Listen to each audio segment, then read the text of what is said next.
Hello fellow old schoolers. So we're continuing with the journey as spectators for other people's matchups in this tournament of the Long Island Cup 1.5. And this is the second round of the Swiss, and we're having a power monolith setup going up against a blue and white mid-range sort of homebrew.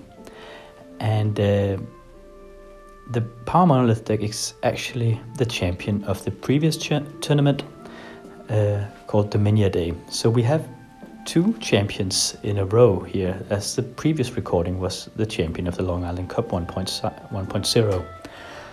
But without further ado, let's go over the decks. This is the power monolith setup. And the power monolith is a blue and red and white combo deck, primarily the blue color. And it's built around the basalt monolith, where it can play a power artifact on this, and thus making it cheaper to untap than the mana you get when you tap it. So that equals infinite mana, and you can use that to draw cards with books, or even with Aladdin's lamp. That'll function like a demonic tutor each turn when you have infinite mana, as you can just name the card you want, and then X is the number of cards in your deck. And obviously you can also just fireball the opposing player out for 1 billion damage. And this setup is pretty tight. It's built primarily around getting this combo out as fast as possible, and then it packs a lot of removal and some counter magic in order to survive until it can set it off. And it's going up against this guy. And this is from the guy behind the tournament of the Mountain of Madness that we will be attending later on this year. And this time he's coming up with a homebrew deck that's only blue and white. It has a lot of mid-range creatures like Serendipity Freaks, Sarah Angels, and stuff like that. And it also uses these Azure Drakes. And they're not a common sight at these tournaments, but some use them. And they are pretty good. Primarily defensive creatures. They can hold back small to mid flying creatures like Serendipity Freaks, and those Serendipity Freaks will just ping the opposing player down while the Drake can hold it back. It's that 4 in toughness that makes a difference. Also, it can't be bolted, and it can obviously survive and even attack Hypnotic Spectres and win through that. So it is quite the meta creature, I suppose. There's also a bunch of counter magic here, a lot of removal, and some one-offs that we'll see throughout the games, I suppose. So without further ado, let's get it on.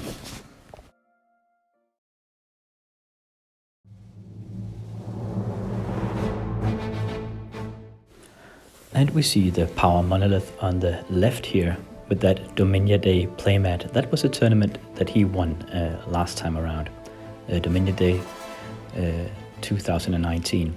And on the right is the blue and white mid-range deck. And it seems like both players are keeping their hand here. And the blue-white deck is on the play. Oh, that's a turn 1 Serendipity Freak with a couple of Moxen. So straight up into the action. There's a Tundra though from the power monolith, so he might have a Swords to Plowshares. Oh yeah, he waits for the other guy's upkeep in order to make him take the damage, but he plays it before the draw step so that he can't really play his second island and thus counter. There's a Black Lotus there, and a factory coming over for the first swing. Soaring from the power monolith. Oh, that's a disenchant on it. That's a good play. The power monolith needs a lot of quick mana and then some draw 7s or some card draw engines up in order to make his combination work. Regrowthing, okay. Yeah, the soaring. It's actually a pretty key card this early in the game for this deck. He needs to really put the turbo on the power monolith. Second factory coming out. So the question is, can the power monolith make this happen before he dies? Now he brain geisters for 4 cards. So that's his game plan usually when you play against him. A lot of fast mana, a lot of draws, getting into the combo and just fireballing out, or getting the Aladdin's Lamp out and then tutoring for the fireball, then fireballing out. With infinite mana, it'll go so fast once he sets it up. 2 factories coming over. Another card drawing engine here. Ancestral Recall, no counter magic from the blue-white deck though. He had that Lotus untapped. But he's down to 10 life as a Silverstone, the power monolith. Tapping that and a book. Even more card draws. It looks like the deck almost, the way it has all that artifact mana and Yimday Tombs. But he's lost half his life at this point. That's 4 points of damage more. Disenchanting one of the factories. So it's at 7 life at this point. Okay, sacking the Black Lotus and another Serendipity Freed.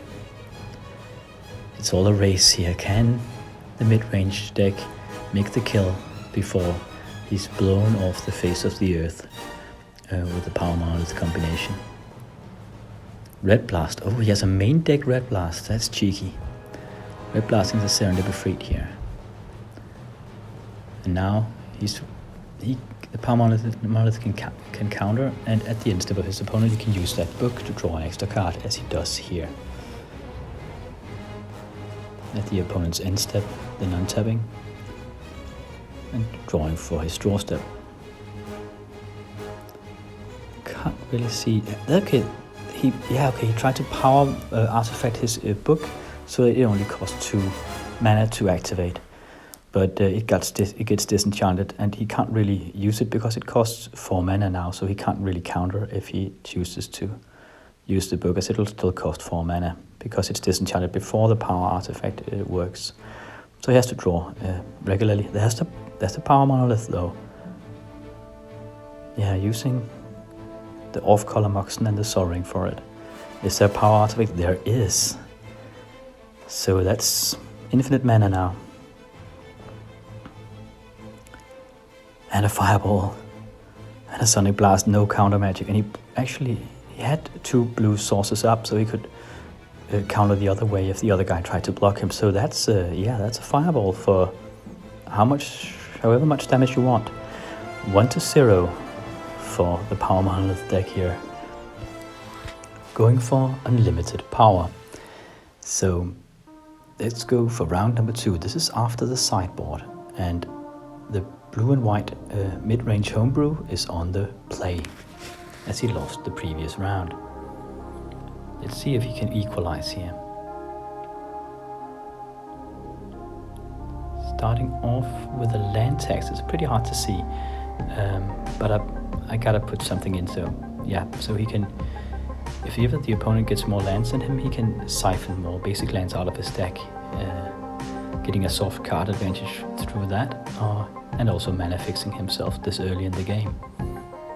There's a Silverstone and a Mox from the power monolith though, so he already has a counter magic and a book. Gets immediately disenchanted though. Oh yeah, now the power monolith had to put down that extra land in order to play the book. So now the mid-range deck can activate the land tax, getting 2 islands and a plains out of the deck and into his hand in his upkeep. So he'll have a lot of land drops. All he needs. Probably putting out an island now in order to counter. Yep. But he can't really play too defensively. The Soaring again. The mid-range deck, because he needs to make the kill fast against the power monolith. Recalling, okay. Probably recalling the book, yeah. Sacrificing the regrowth for it. Should put the recall out of the game though, but no matter, small mistake.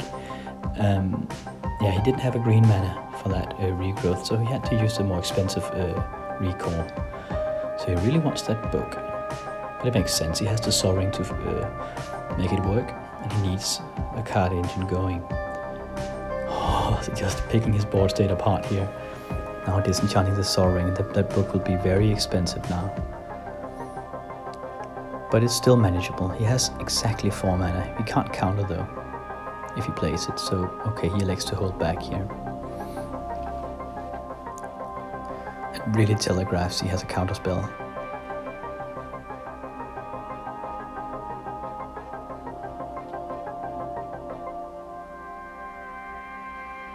Brain Geyser.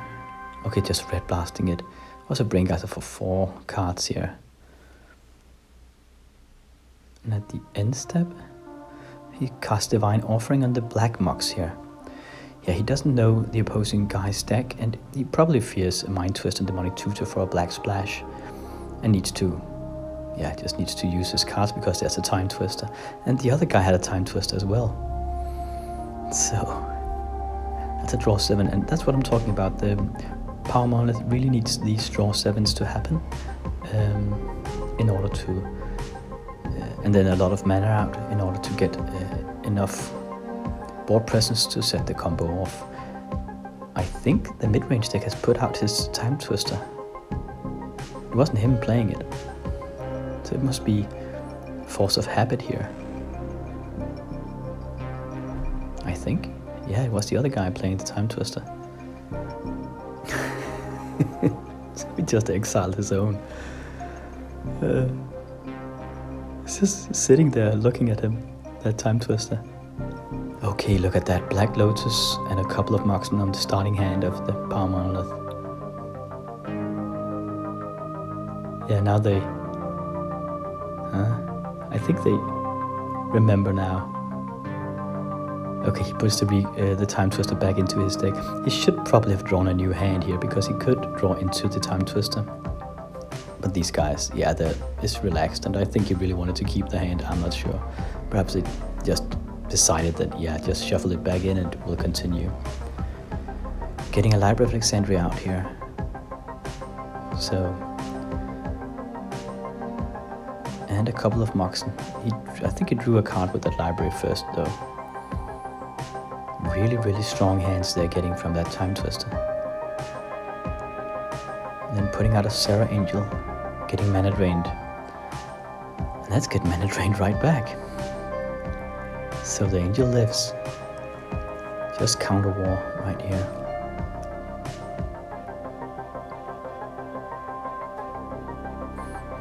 Yeah, so the Power Monolith needs something to remove that Angel, but okay, he just fireballs it away. And the mid-range deck is tapped out, so he can't protect his creature anymore from that fireball. It's an Ancestral Recall, though.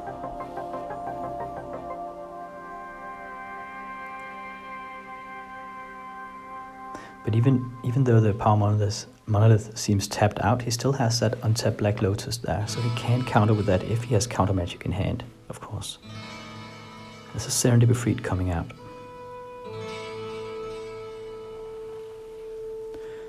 Passing the turn, and it passes the turn right back, so it's just really a battle to get the creatures to stick on the playmat here before they're removed. Yeah, I had to make this really slow in order to see that's versus Glasses. I've never seen that in a tournament deck before. Really, really cheeky. You can tap it in order to look at the opponent player's hand. And it's actually quite interesting when you have a counter deck like this, because you can see what to counter and what not to. There's a Tundra, City of Brass, and I think a power artifact in that hand. So he's waiting for the Monolith, and then he'll have infinite mana. There are 2 Serendipity Freeds up against him though. 6 points of damage flying straight over. As a Factory, drawing even more cards with that Library of Alexandria. And that's that Acid Rake I talked about at the beginning of this recording. A defensive creature, but in this game it'll have to do as an extra attacker, just trying to get him down. He has a power artifact and a Basalt Monolith in hand. He has the combination in hand. He just chooses not to play it because the other guy might have counter magic or removal, and waiting for some counter spells of his own. So, yeah, mid-range deck can just look at his own doom at the hand of his opponent here. It's infinite mana right there. He needs to make the kill now. Chaos Orb though, that's huge. He can destroy the Power Monolith as a response to the power artifact being played. So, oh, he shatters the Chaos Orb though now. Good call. It's a break on his combination. So what to do here? He doesn't have a target yet from that Chaos Orb. Not any viable targets anyway. He looks at his hand again. Yeah. Okay, but yeah, he didn't have a fireball and he would die the next turn. He just looks at his hand. Really scary for him. And he had the Basalt Monolith and the power artifact, but he didn't have a method to do damage. So the power monolith could just sit there with all the power and mana in the world, but it wouldn't be enough. He would die in the next attack phase. So very, very close call here. And it's 1-1 now with the blue-white mid-range deck equalizing the score here. So we'll let the guys sideboard one final time and then go to this third match and deciding match of this second round of the Long Island Cup. And now the Power Monolith deck is mulliganing down to 6 cards here. And he is on the play as he got overrun just in the nick of time in that previous match.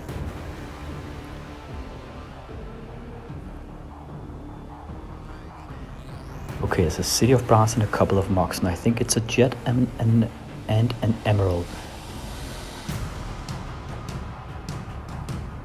Soldering into Black Wise here. That won't do him much good when he's on the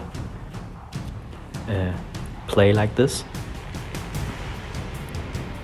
Oh yeah, on the draw like this. The Power Monolith is below the cards. Trying to play a Azure Drake, getting immediately red blasted. But I think those Black Wises are still pretty nifty against a control deck like this, because the Power Monolith will still try to accumulate a lot of cards in hand, and he'll have a lot of responding cards in his deck, like instant removal and counter magic. Okay, here are the glasses again. That's so great. Okay, looking at the hand here, Time Twister, Balance, a Sushi and a Sarah Angel. These are new. I think the Power Monolith deck has made a transformation sideboard here. He has become a mid-range aggro deck, taking the other deck really by surprise here, as he has probably sideboarded all his removal out. Yeah, he Time Twisters here. Pretty cool. Looking at his hand, seeing all the creatures, knowing that he can't stop them easily without any removal of his own, just Time Twisting them away. But he had to look at the hand with the glasses to see if it was worth the Time Twister. So another good use of those glasses, I suppose. There's a Mox Emerald, passing the turn. He doesn't dare to attack with the factory, it seems, so maybe he just put it down here as a strip mine, just stripping the factory away. And a Sushi coming out, yeah, so he is on the attack here. The aggro monolith it has become. Looking at his hand again, Mana Drain, Power Artifact, 2 Cities of Brass, and a Tundra. So he has half his combination there. But he's tapped out, so he can't Mana Drain any removal on that Sushi. That's good to know. Yeah, that's disenchanting it. And yeah, it looks like a Serendipity Freed coming out.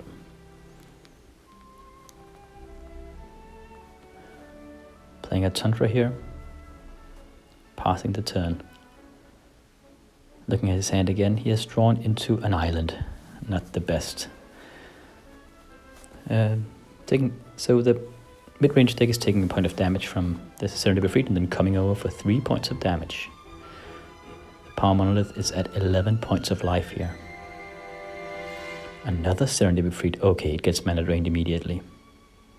But he needed to draw them out, to draw the counter magic out. That's a volcanic island, and he drew into that. Yeah. So just a bunch of lands and a power artifact. That's not good for the Power Monolith deck. He needs, but if he gets a monolith, And a fireball, that's game. Azure Drake hitting the table here. 8 lives left. Here comes the island. And a Sarah Angel, that's a good defending creature. It'll overpower both of the flyers from the blue and white mid-range deck here. He can double block it though, and only lose one of his flyers. But he'll hold him back. That's an ancestral recall, so he might draw into some answers here. Otherwise, that Sarah Angel will hold his attacking creatures back. Yeah, Sonic blasting the Angel. This is huge. No counter magic, and here they come for 5 points of damage. And yeah, that's game. Next attack would be 7 points of damage with the factory. So he got him right before the counter magic got in. Very, very interesting matchup, and a couple of very interesting decks as well. I've never exactly seen this kind of matchup before. There's a Hercule to recall in the mid-range deck, and a 2-1 victory. And we saw, yeah, he sideboarded the Power Monolith deck has sideboarded his Abyss out. Got a bunch of Sarah Angels and Sushis in, and some flash counters out and recalls out. So yeah, it's pretty nice trying to make a transformation sideboard like this. It didn't pay off in this one though. Midrange took it 2-1, and with those classes, that's a new one. I haven't seen that in the tournament deck. I'll consider that myself. At least if you play control. I can see it work in a matchup like the deck versus the deck or something like that. It might be a waste of a card, I'm not sure, but it does give you a lot of valuable intel in those counter mini games, counter battles. Anyway, after this, the homebrew will continue through the ranks, and we will go further out into the landscape and find some other duels between mages. So the third match of the Swiss is coming up, and the matchup is unknown. We will see what will be there. Thank you for watching, and I will see you next time.